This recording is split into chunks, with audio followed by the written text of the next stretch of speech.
Okay, so we got drums, we got everything. Okay, so now we're gonna save this into a user location, and we're gonna erase the whole thing, the whole pattern, but we're gonna keep the sounds. So here we go. Now we're going into right. Okay, so we're selecting this one. Let me make a close up here. Okay,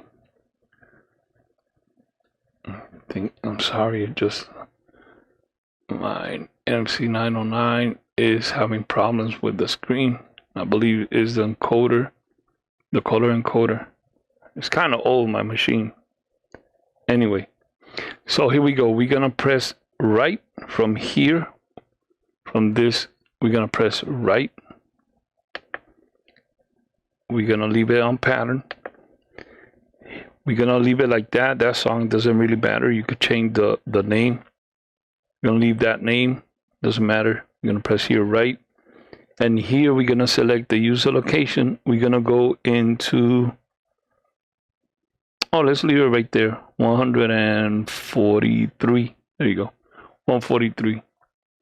We're gonna leave it there, and it's called R&B2. Okay. 143 R&B2. We're gonna hit right. Are you sure? Yes.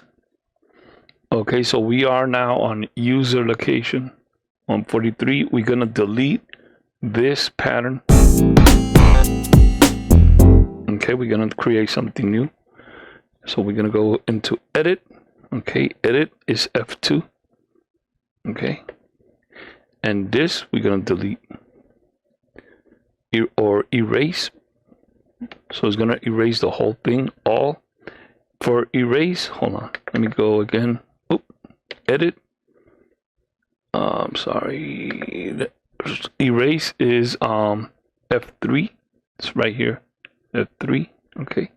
So we're gonna hit erase. It's already selected all. We're just gonna press F6.